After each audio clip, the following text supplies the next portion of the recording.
আমার বাবার কষ্টের জীবন আমি তাকায়া তাকায়া দেখেছি। বাবা কোমরে গামছা বাঁধে আটালা চালাইতো রে ভাই। এই বাবা এত কষ্ট করিয়া সন্তানকে লালন পালন করিয়া বড় করত রে বাবা ছিরা রে। আজকে সেই বাবার স্থান হয় বৃদ্ধাশ্রমে। যেই মা তোমাকে 10 মাস 10 দিন গর্ভে ধারণ করিল, সেই মার আজকে স্থান হয় বৃদ্ধাশ্রমে। দুনিয়ার যুবক একটিবার তাকায়া দেখো না বাবার কষ্টের জীবনের দিকে। বাবা তোমাদের জন্য কতই না কষ্ট করেছে। চাই বাবা রাত্র মানে নাই, দিন মানে নাই, তবুও তোমাকে বাঁচানোর জন্য কামাইতে চলে গিয়েছে। তাই তো বলি আমার বাবার কষ্টের জীবন আমি তাকায়া তাকায়া দেখেছি। সন্তান যখন বিদেশে থাকে বাবা যখন বাড়িতে থাকে, সেই বাবা আর কোথায় টাকা পাবে না পাবে সন্তানের জন্য মেহনত করে পাঠিয়ে দেয়। তোমার সন্তান সেই সব টাকাগুলো তোমরা নষ্ট করিও না। তোমার যুবক সেই সব বাবাকে তোমরা কখনো ভুলে যাইও না, সেই সব মাকে তোমরা কখনো ভুলে যাইও না। যেই মাকে রাজি খুশি করলে, যেই বাবাকে খুশি রাখলে আমাদের নবী খুশি হয়ে যায়। আর যেই মা বাবাকে নারাজ করলে, আমার মা বাবা নারাজ থাকলে আমার নবী নারাজ। তোমার যুবক যারা টাকা কামাই করতে সারা ভাইরা কখনো মা বাবার থইয়া খাইবা না। যখন আমি বিদেশ থাকি গো, যখন খাইতে বসি আমার অনেক কিছুই মনে পড়ে যায়। আমার কথা মনে পড়ে যায়, মার কথা মনে পড়ে যায়। সকলের ভিতর দিয়ে আমার খেলা যায় না।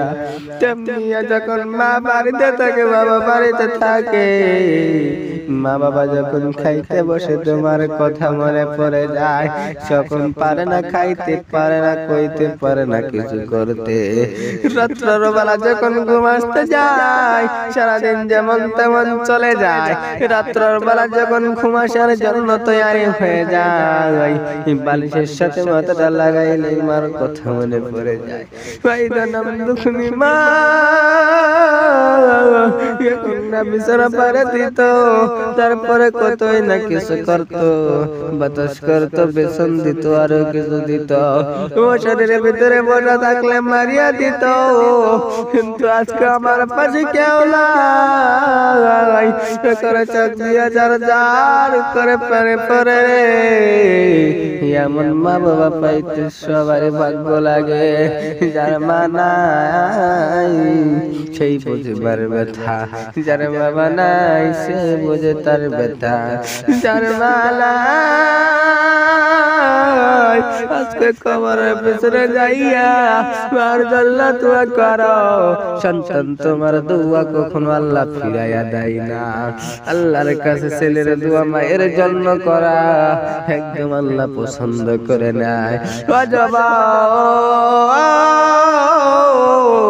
এমন মাইরে তোমরা কখনো ভুলিয়া যাইও না, তোমরা এখনো মনে করিয়া রাখো। এমন মাইরে রাখিয়া তুমি ভালো মন্দ খাইও না। তুমি খাও ভালো মন্দ, মাইরে খাও ডাল দিয়া, এমন কাম তুমি কখনো করো না। দেখো না কেন রে, যখন তুমি ছোট ছিলা তোমার বাবা তোমাকে কত কষ্ট করে খাওয়াইতো, তোমার মা তোমাকে কত কষ্ট করে খাওয়াইতো। এখন তুমি সেই বাবা মাকে চিনতে পারছো না, মরার পরে করবা কি রে জবাব? যুবক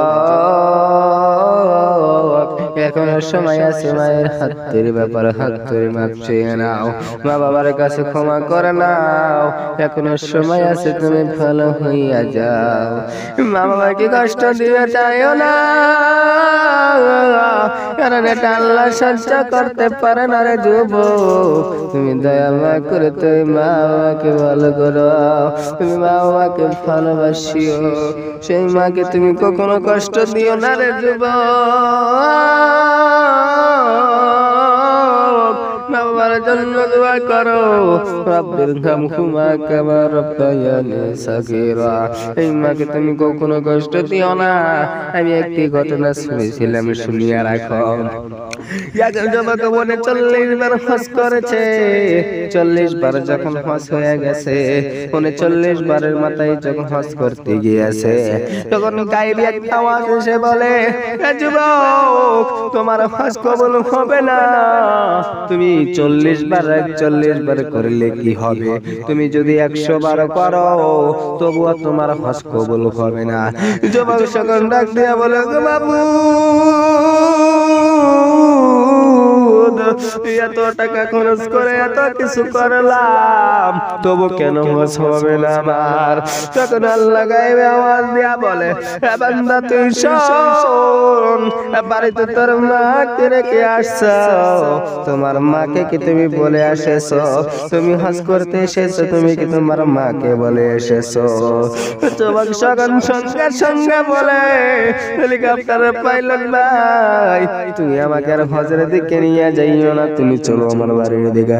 সঙ্গে সঙ্গে যাইয়া মায়ের দুটো পাও জড়াইয়া ধরিয়া মাকে বলে, মা,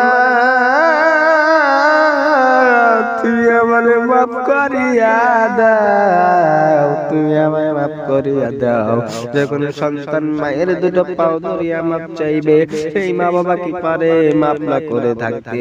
সেই মা বাবা কি পারে সেই ছেলেকে জরিমানা ধরতে? সেই মা বাবা কি পারে সেই ছেলেকে মাফ না করতে? মা যখন মাফ করিয়া দিল, আল্লাহ বড় গায়েবী আওয়াজ দিয়া বলে, বান্দারে, তুই যতগুলো হজ করেছ তোমার সব হজ কবুল হয়ে গেছে। এই জন্যই বলি, মা বাবাকে কখনো তুমি কষ্ট দিও না, মা বাবাকে তুমি আদরে রাখিও।